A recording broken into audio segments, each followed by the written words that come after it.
आज की कहानी राजा भोज और गंगू तेली की है। दोस्तों, यह कहानी बड़ी ही शिक्षाप्रद है। मुझे पूरा विश्वास है कि आपको यह कहानी बहुत पसंद आएगी।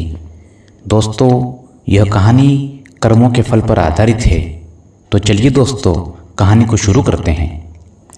दोस्तों, राजा भोज एक न्यायप्रिय राजा थे। वह अपनी प्रजा को पुत्र जैसा स्नेह करते थे।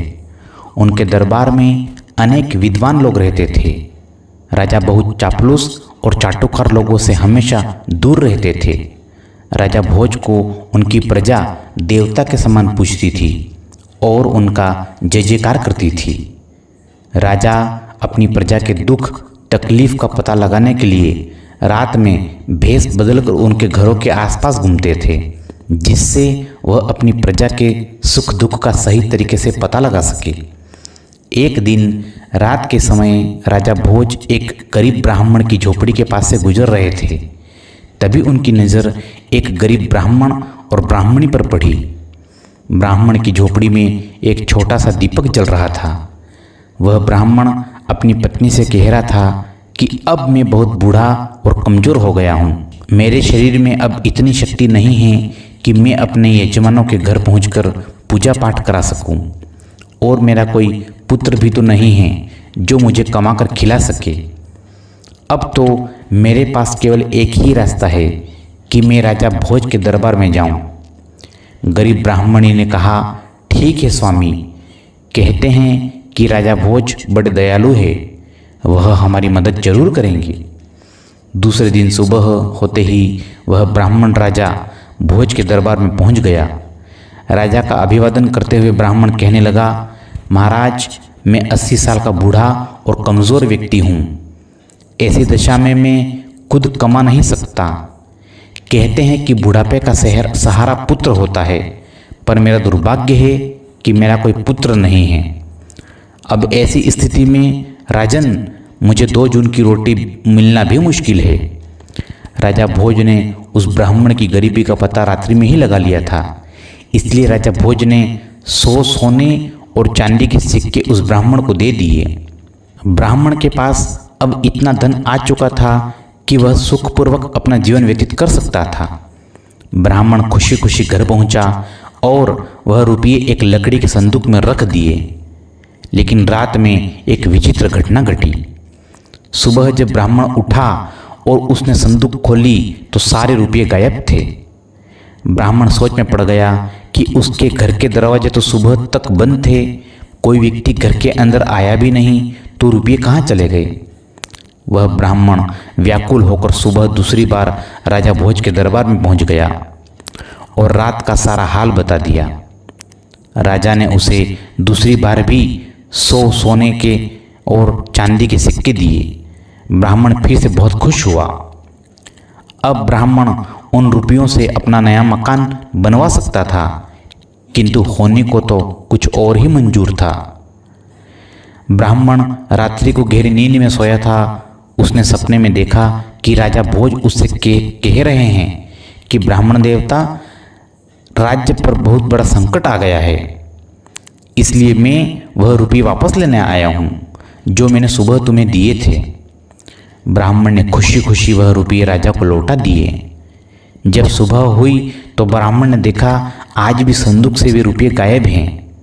ब्राह्मण की कुछ समझ में नहीं आ रहा था कि स्वप्न में लौटाए गए रुपये वास्तव में कैसे गायब हो गए। वह गरीब ब्राह्मण सुबह राजा भोज के दरबार में फिर से पहुंचा और रात का सारा वृतांत राजा को बता दिया। राजा घोर आश्चर्य में पड़ गए। वे बहुत चकित हुए। राजा ने अपने कोषाध्यक्ष को आदेश दिया कि 100 सोने और चांदी के सिक्के ब्राह्मण को पुनः दिए जाए। राजा की आज्ञा का पालन हुआ। ब्राह्मण खुशी खुशी अपने घर पहुंचा। लेकिन राजा भोज ने निश्चय कर लिया था कि वह आज रात्रि खुद ब्राह्मण की कुटिया के पास पहुंचकर सब कुछ अपनी आंखों से देखेगा। रात्रि में राजा जब ब्राह्मण की कुटिया के पास पहुंचा तो रात्रि के तीसरे पहर की घटना देखकर राजा हैरान हो गए। राजा ने देखा कि बिल्कुल उसी की शक्ल सूरत वाला व्यक्ति ब्राह्मण की कुटिया में पहुंचकर वह रुपये वापस मांग रहा है। राजा भोज ने जब यह देखा तो राजा से रहा नहीं गया। राजा अपने उस हमशक्ल व्यक्ति के पास पहुंचकर कहने लगा, हे महाशय, आप कौन हैं जो इस गरीब ब्राह्मण को दुखी कर रहे हैं? आप राजा नहीं हैं, राजा तो मैं हूँ।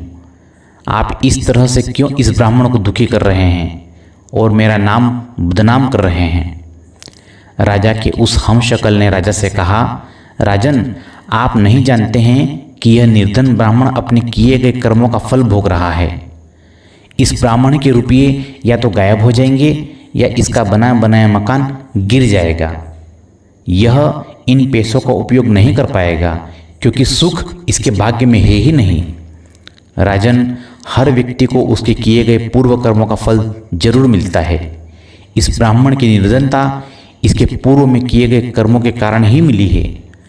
राजा भोज ने कहा, इसमें कोई संशय नहीं है महाराज, लेकिन मैं आपसे विनती करता हूँ कि आप इसे कोई दंड न दें। इसकी करने का दंड मैं भुगतने के लिए तैयार हूँ। राजा ने बहुत अनुनय विनय की। तब राजा का वह हमशक्ल कहने लगा, राजन, होने का दंड तो सबको मिलता है। मनुष्य कर्मों और भाग्य का गुलाम है। तुम्हें भी अपने पूर्व में किए गए कर्मों का फल भोगना पड़ेगा। इससे कोई बच नहीं सकता। इस दुनिया में सबको प्रकृति से लड़ना पड़ता है, या प्रकृति ही सबको अच्छा और बुरा अवसर प्रदान करती है। कर्मों का खेल बड़ा विचित्र है।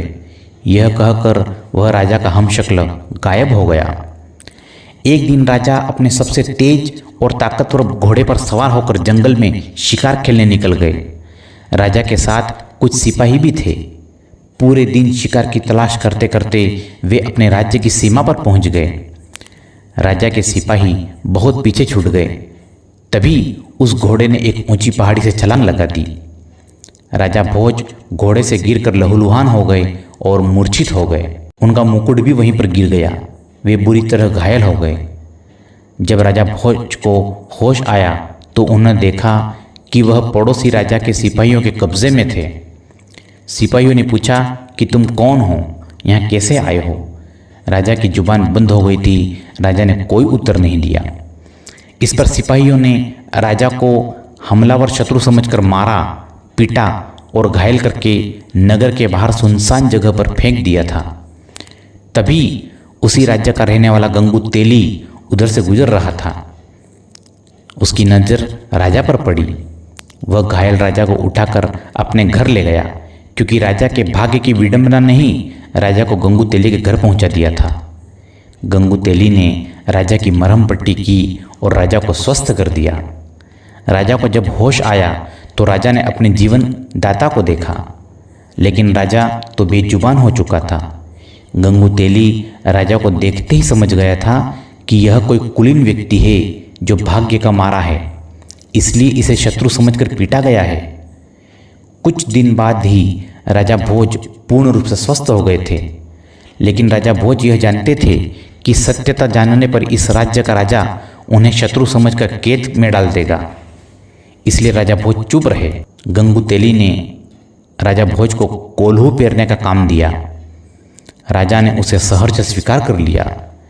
गंगू तेली खुद भी राजा के साथ कोल्हू का बैल बनता था, किंतु हीरा तो कोयले के बीच भी चमकता है और चिंगारी घोर अंधेरे में भी चमकती हुई दिखाई देती है। गंगू तेली ने राजा की विशाल बाहें, चौड़ी छाती, चमकता हुआ मस्तक देखकर अनुमान लगाया कि यह जो उसका दास है वह कोई साधारण व्यक्ति नहीं है। राजा भोज को अपने जीवनदाता का कर्ज चुकाना था, इसलिए पूर्ण स्वस्थ हो जाने पर भी राजा ने अपना भेद नहीं खोला। एक दिन राजा स्वभाववश कोई गीत गुनगुना रहे थे, तो वहाँ तेल के लिए आए हुए ग्रामीणों ने राजा का गीत सुना। राजा की मधुर आवाज़ सबके मन को भा गई। फिर जब राजा कोई गीत गाता तो गंगू तेली के साथ सभी गीत का आनंद लेते थे। उस देश का राजा भी संगीत सुनने का बड़ा शौकीन था। उसकी राजकुमारी भी संगीत की शिक्षा ले रही थी। उस राज्य के दरबार में गायकी और नृत्य हुआ करते थे तथा गाने वालों को उचित इनाम भी दिया जाता था। उस राज्य के राजा के दरबार में संगीत का विशाल आयोजन था। सबसे अच्छे संगीतज्ञ को चुना जाना था। किसी तरह से गंगू तेली ने अपने दास राजा भोज को तैयार किया और ठीक समय पर राजा भोज अपने स्वामी गंगू तेली के साथ उस दरबार में आ पहुँचे। राजा भोज उन साधारण वस्त्रों में थे, लेकिन उनके शरीर से एक ओज चमक रहा था। दरबार में चारों तरफ हर्षोल्लास था। बड़े बड़े गायकों ने अपना गाना सुनाया, परंतु राजा की बेटी वसुंधरा अभी भी श्रेष्ठ गायक की तलाश में थी। अंत में कोने में बैठे हुए गंगू तेली ने राजा भोज की तरफ संगीत के लिए इशारा किया। राजा भोज ने खड़े होकर चारों तरफ हाथ जोड़कर सभी का अभिवादन किया और मंच की तरफ चल पड़े। राजा भोज ने गंगू तेली के नौकर के रूप में अपना परिचय दिया और वीणा उठाकर गाना शुरू किया। दरबार में बैठे हुए सभी लोग मंत्रमुग्ध हो गए। चारों तरफ से वाह वाह की आवाज़ आने लगी। राजकुमारी चिल्लाते हुए कहने लगी, महान गायक, श्रेष्ठ गायक। पहली बार खुली सभा में राजकुमारी को इस तरह चिल्लाना राजा और दरबारियों को बड़ा अजीब लगा। राजकुमारी पर जैसे संगीत का जादू छा गया था। वह खड़ी होकर फिर चिल्लाने लगी, यही है मेरा गायक, यही है श्रेष्ठ संगीतज्ञ, यही है संगीतज्ञ। राजा को यकीन नहीं हो रहा था कि राजकुमारी एक साधारण आदमी को इस तरह से अपना मान लेगी।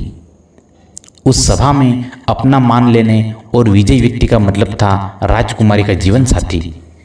राजा ने राजकुमारी से कहा कि बिना वंश जाने इस तरह तुम्हारा कहना उचित नहीं है, क्योंकि तुम कोई साधारण कन्या नहीं हो, इस राज्य की तुम राजकुमारी हो।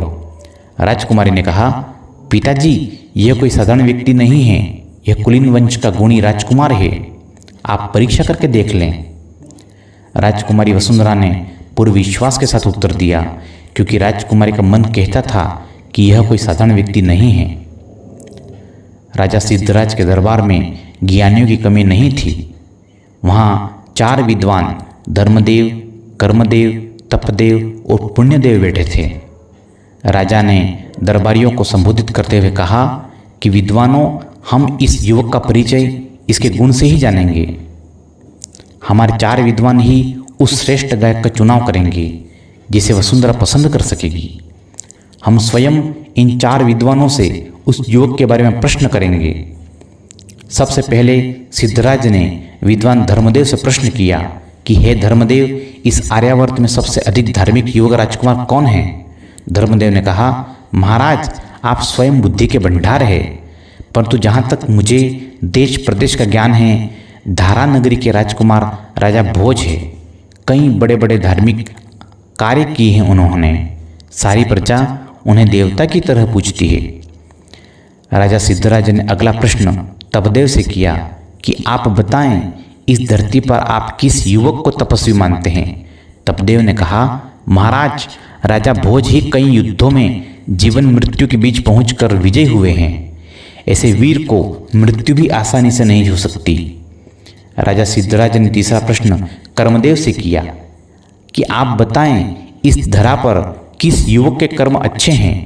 कर्मदेव ने कहा, महाराज, जहाँ तक मुझे ज्ञान है, राजा भोज के कर्म बहुत अच्छे हैं। राजा सिद्धराज अपना अंतिम प्रश्न पुण्यदेव से करते हैं। पुण्यदेव, आप बताएं, ऐसा कौन सी पुण्य आत्मा वाला युवक है जो हमारी सभा में आकर हमारे सामने हमारी राजकुमारी का पानी ग्रहण कर सके? महाराज, ऐसी पुण्य आत्मा तो इस धरती पर राजा भोज ही हैं। उनके पुण्य की कहानी अनेक हैं, वह सबसे महान है, पुण्यदेव ने स्पष्ट किया। अब सारे दरबार में सन्नाटा था कि अब इस युवक का क्या होगा, पर वह युवक बिल्कुल शांत और गंभीर खड़ा था। राजा ने उस युवक से पूछा कि तुम अच्छे कलाकार अवश्य ही हो, परंतु हमारे सभासदों का निर्णय सुन लिया होगा। हमारी बेटी ने न जाने कैसे अचानक दरबार में अभद्रता कर डाली। हमारी बेटी केवल राजकुमार भोज के ही अनुकूल है। हमारे विद्वानों के अनुसार राजा भोज में 4 गुण धर्म, कर्म, तप और पुण्य मौजूद है। उस युवक ने कहा, नहीं महाराज, हमारी धृष्टता क्षमा करें। भोज के गुणों से भी बड़ी कोई शक्ति है जो महान व्यक्तियों को भी अपने वश में रखती है। राजा सिद्धराज चिल्लाते हुए बोले कि तुम हमारे विद्वानों का अपमान कर रहे हो। क्या धर्म, कर्म, तप और पुण्य से भी बड़ी कोई शक्ति है? युवक, तुमको नहीं पता हमारे विद्वानों का अनादर करने का दंड क्या है? वह युवक बोला, महाराज, दंड तो बुरे कर्मों का मिलता है, सत्य बोलने पर नहीं। सत्य बोलने पर तो इनाम मिलता है। युवक की बात सुनकर भरी सभा में सभी जोर जोर से हंस पड़े। बोले, क्या मतलब है इसका? राजा सिद्धराज ने कहा, कैसा इनाम? युवक ने कहा, महाराज, धर्म, कर्म, तप और पुण्य से भी बड़ी शक्ति है होनी या फिर भाग्य। राजा भोज इन सब गुणों के होने के साथ साथ दर बदर की ठोकरें खा रहे हैं, पर होनी बड़ी प्रबल है, होनी को कोई नहीं टाल सकता। राजा सिद्धराज ने कहा, क्या तुम ही राजकुमार भोज हो? उस युवक ने कहा, हाँ महाराज, मैं ही राजा भोज हूँ। यह सब उसी होनी का खेल है जो आज मैं आप सबके बीच हूँ।